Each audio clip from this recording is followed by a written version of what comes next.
Assalamu alaikum wa rahmatullahi wa barakatuh to some of you, and peace out to the rest of you. Hit the share button because the message is more important than the messenger. First thing I'll go ahead and state for this record is that my videos are designed mostly to be listened to, not so much to be watched, but I don't mind including footage, if you will, if it'll help you pay attention, especially you young brothers. But I will say to you young brothers too that you must also learn to be able to pay attention with your ears, sometimes even without your eyes. Now, to get to the point of this recording, the matchmaker that calls herself the Love Transformer, to whom BGS has referred in his video, y'all need to check that out. I think that one is entitled A Mixed Up Matchmaker. Yeah, that one. Check out that video. For one, I don't understand how you get 4C carpet eyebrows. But the points that she made said a lot. I mean, for one, she kept on ducking accountability. You don't talk about black men not wanting black women until you are ready to start also talking about black women driving away men who like them. And that's real. Black men generally want black women, but I have heard for years that the elite of black men, meaning the wealthiest of black men, don't want black women. They will straight up say no, exotic, mixed, anything other than black. And that is a sliver of a percentage. If this matchmaker was coming across black men saying this, then that means either that there's a recent shift in the trend, but the statistics and the studies have not caught up with that yet, or it means that all of these women are going after only a percentage of men in terms of wealth, and I think it's both.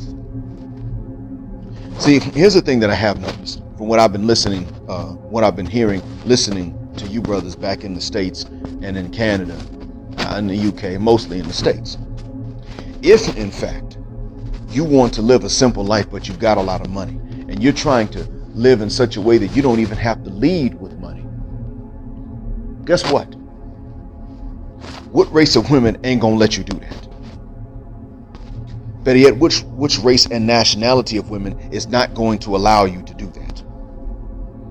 Well, we already know that's the Western sister. Because the first thing she wants to know about, and nothing else really, is going to be your financial status. She hates poverty that much. I hate it more than she does, but the fact is, she hates poverty.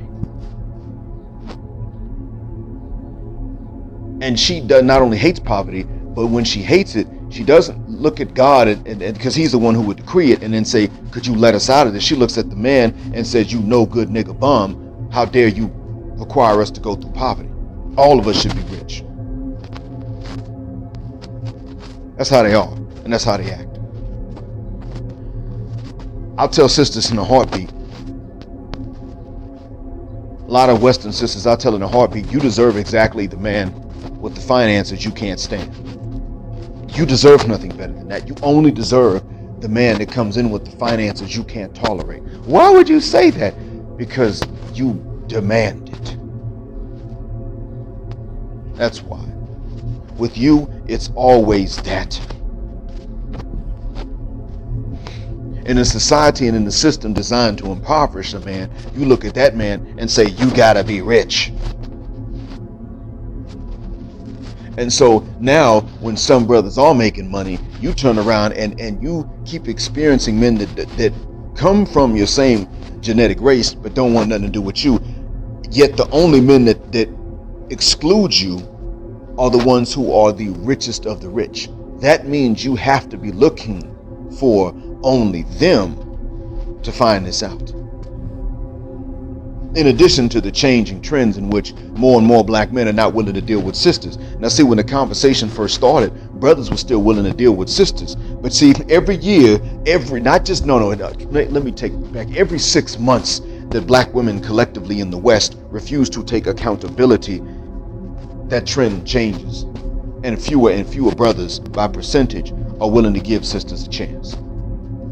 And I know because I'm one of them. I know.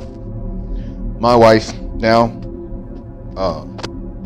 sometimes wants me to soften my stance on behalf of you, and I've had to tell her I'm not doing that.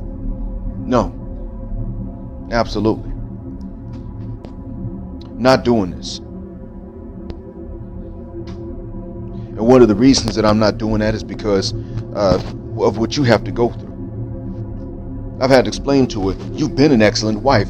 I know this exists. Therefore, since I know it exists, no, I'm going to tell these other brothers, this exists. If you're willing to spoil these women that love you, well, there are women that can love you. She's just not in America, or Canada, or Jamaica, or the UK.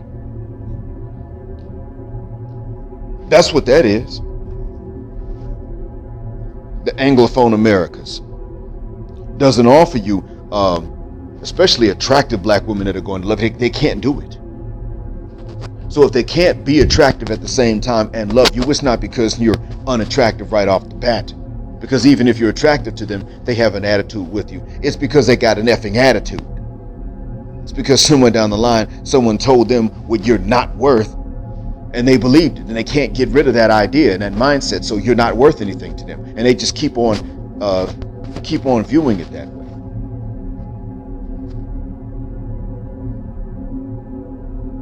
And so as you become more and more successful, and even become the first black president of the United States, if he can be counted as black, you're still talked about like you're really not much.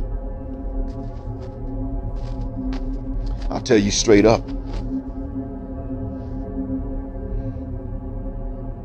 Gentlemen, that's one of the worst deals. And I know this firsthand because I lived most of my life in the States, and then I've lived almost the last decade abroad. That's how I know this. My parents could be upset with me right now because I'm not back in the States. I ain't going back, not to live. Why would I? I'm sitting up here looking at a situation that's financially difficult, and every time I look at it, I think, you know what? It would just be worse if I went back to the States. I'm a teacher by trade. Y'all saw what happened to that teacher in North Carolina. Girl swung on her first, but she got arrested and got a court date. And it's so bad amongst the kids over there. Years ago, when there was a similar case where a male student swung on a male teacher, I wrote on Facebook, not on my Akili Nyeusi profile, but on my own, under my name, I wrote on Facebook, there are some kids who are in their teens and they deserve to die because nothing else is going to set these other kids straight. The states are going to have to start executing these teens that assault teachers.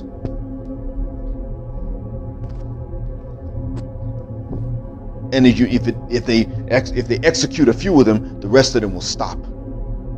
I wasn't calling on vigilantism. I was calling on the states to start making it a capital offense with a mandatory death sentence upon conviction. What's the reason for this? And I wasn't even talking about middle school kids. I was talking about high school. What's the reason for this? It's real simple. I just stated it. If there's no penalty for this, and right now there's pretty much none, these kids get away with it. Even if you come up with lesser penalties, it won't stop them. Somebody's got to get their head cut off in public for this. You hit the teacher because the teacher by law is not allowed to do anything to you. So you took advantage, and this is what we do to people like you. Chop! And I stated this, and my former students that were good students that had never done anything like this to their teachers were the ones that jumped up in defense of the bad ones. I can't believe you were one of our favorite teachers. Why would you say this? Well, I'm saying this on behalf of students like you. Because if they'll hit us, what will they do to you? How safe are you if they're willing to hit us? You see, they didn't get it. Much like a lot of my good students in this country didn't understand when I told them, do not let somebody cheat and get away with it. Rat them out. Why? Because you studied and they didn't. Why should they get a better grade than you? Because they're asking you for answers and asking someone else for answers and you give them to them. What makes you think you even have to? If they didn't study and you did, then why did you have to carry their dead weight? There was a time when I had to start telling my students that were good, You don't stand here and defend them to me.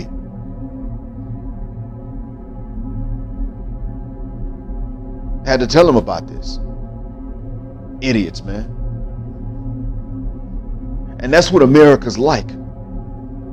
Because see, even in the States, when there was some of the worst illnesses, others of us felt the need to defend them. Now, it's one thing to tell white folk to fuck the shuck up, because who are they to say anything about anybody? It's one thing to say this to them. But oftentimes, we felt this need to sort of give it a pass, to give idness business a pass, to give idness dysfunction some sort of condonance. No, it's not.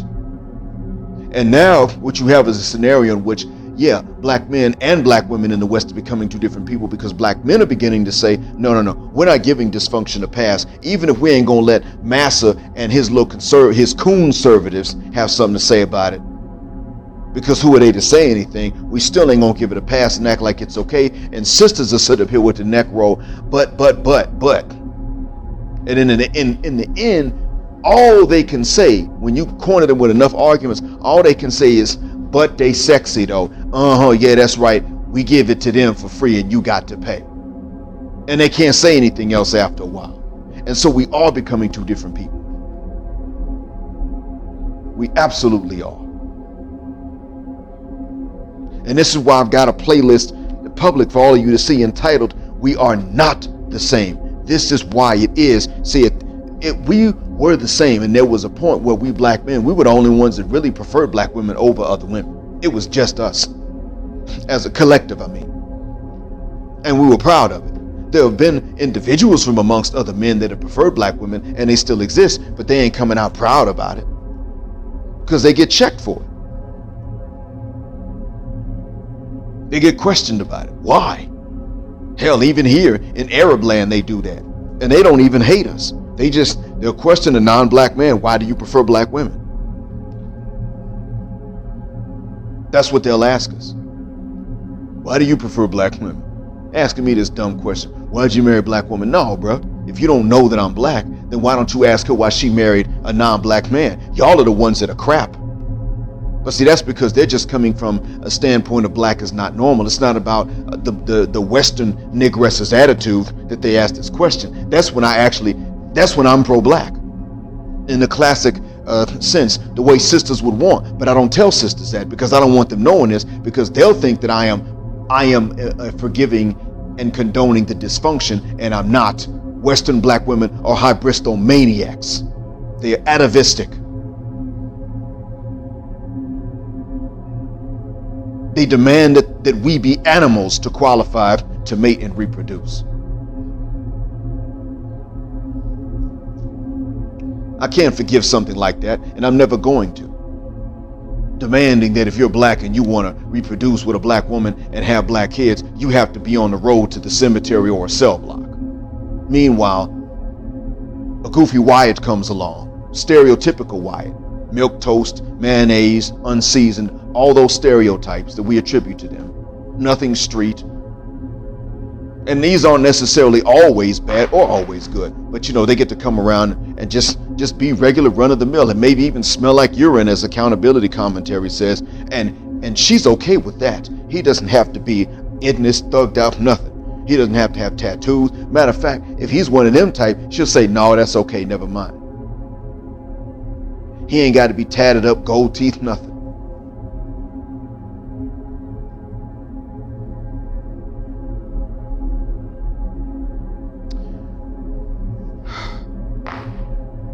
Now we're not the same people, and that's why it is that we're not looking for sisters no more.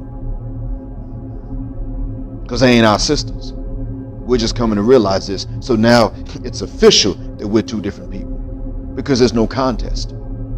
And that's why, sisters, if you want to know why, this is why. We can now see officially that we're not the same people anymore. You ain't interested, therefore.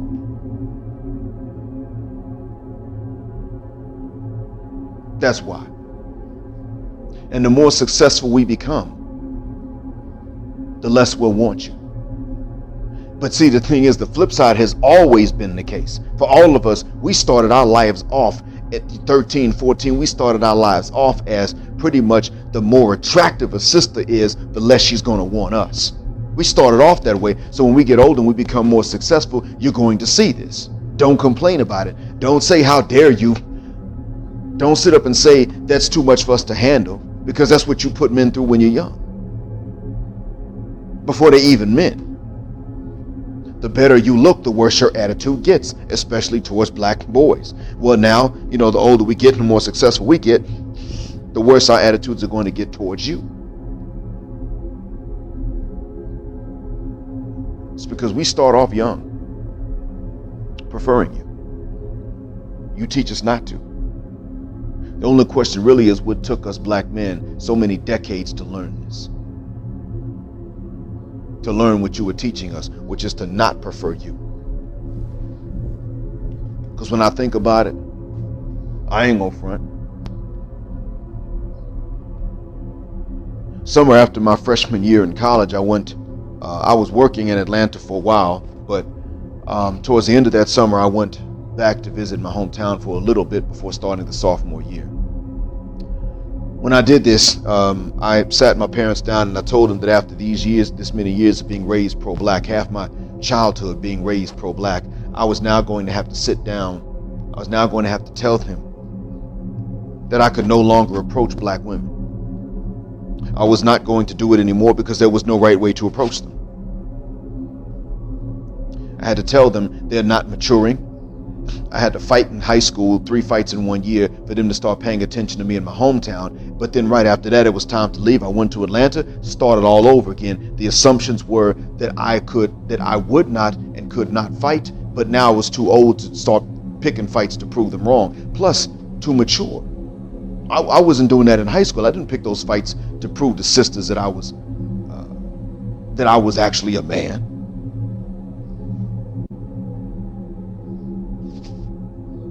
But in college, I definitely wasn't going to. Atlanta was different back then. Brothers didn't start fights like that. Because brothers weren't a bunch of ignorant, they weren't a bunch of no consciousness, ignoramus jigaboos in Atlanta at that point.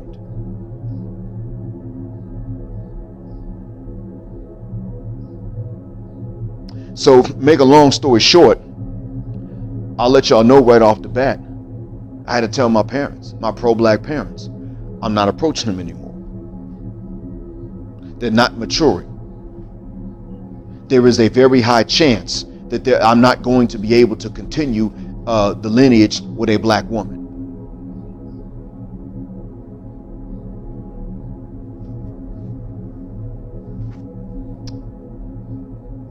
Now, they took it better than I thought, but they were heartbroken. However, they didn't blame me, and it was my mother that actually somewhat saved me from my dad, because she said, the way that these young sisters are acting today, I understand, son, because they're not like my generation. They're absolutely not. They are. They're just, it's like they're hateful almost.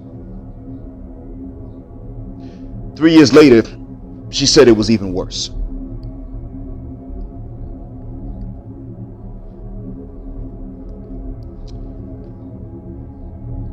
Then later on, I still didn't approach sisters.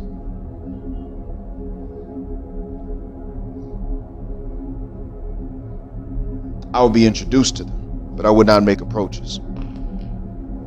And eventually I had to look and see under what conditions they would approach me.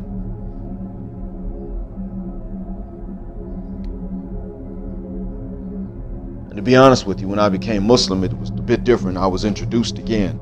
But I had to look back on it and realize, because at one point there was a guy from Iran that was going to introduce me to an Afghan lady that he knew was single. And I was going to actually I was going to hear her out, see what she was looking for in a husband. It didn't work. Later on, I was introduced to my first wife. And I told her how, in a conversation about what this came up, I told her how it was that there was a guy that was willing to introduce me. But that it turned out that she was already interested in a white non-Muslim guy from her job. And she looked at me and said, I can't believe you. You were willing to give one of them a shot? I looked at her and I said, who the hell are you to say anything about that?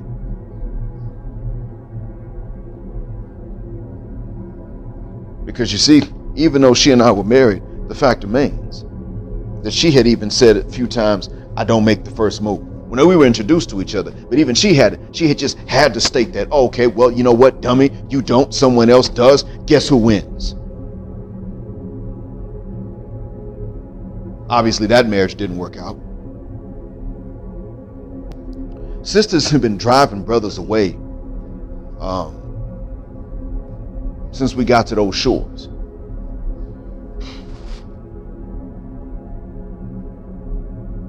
I've never seen a group of women act as uninterested in their men.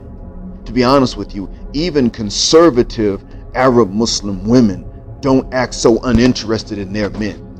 Sisters will act like, oh, we're interested in a man somewhere, we're interested in ding-a-ling, it's just never yours. That's how sisters do. It's always like that.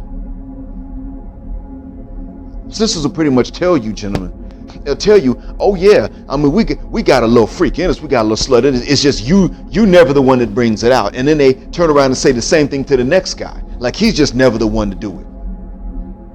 When in fact, most guys don't get their gears turning, but they want to sit up and have each one of you feeling like you've been singled out. What the hell kind of a mind game is that?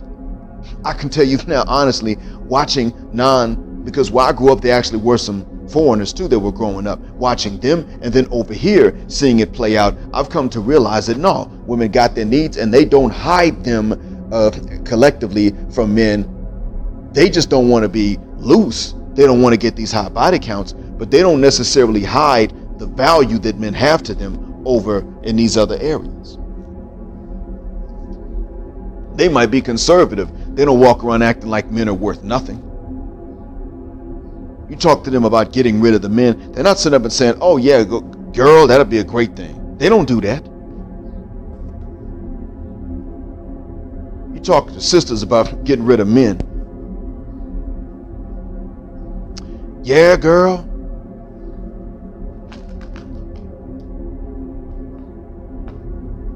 But keep Pookie. Keep Juneblood. Keep Felon. Girl, just keep the inmates in the prisons. We'll go pay them some conjugal visits.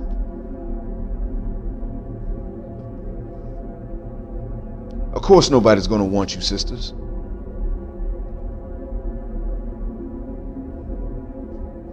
You can't have these attitudes and still expect somebody to be there waiting for you. And you got the nerve to expect someone to sit there and be waiting for you when you have turned old.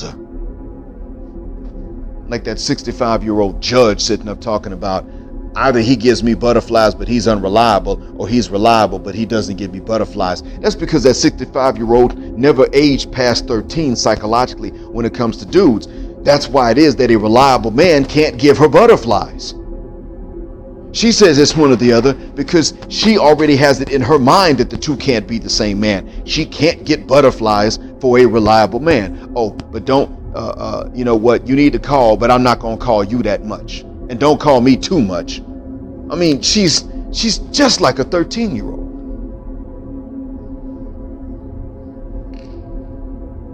She's a judge. You don't get to be a judge by being nobody. You don't get to be a judge by being childish. That means that she's been mature and professional and astute and intelligent in every area of her life except for when it comes to men. That is how the Western black woman is trained, and that's why nobody wants her. Frankly, I think that one of the biggest wastes of my life has been trying to be a viable man for black women. When I think about that, if I had not been psychologically tied to that idea when I was younger, life would have been much better. Now, in my parents' defense, they didn't know how bad it was. So they didn't train me like this out of any hatred or just blind race. No, it was just they from their standpoint, nobody else was going to be there for us like our own people. And it was a question of finding the right one, because the right black woman did exist, and she was common enough for me to have a shot at finding her. So they really thought this at the time that they said it. But I'm one of many who's come to realize this. One of many guys my age that has come to realize this. When you hear guys like Isaiah on the Isaiah Show in Houston interviewing Austin Holloman talk the way he's talking, that's because if he didn't see it that way, he would have to see it the way I just told you now, that much of my life had been wasted because I was trying to be a viable husband material to sisters. And they didn't deserve it. And that's just what the truth is.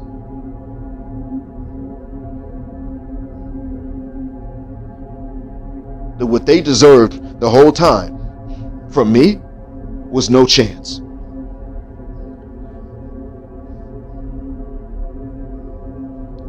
I thank God for the internet, and I thank God again for social media within the internet to expose this.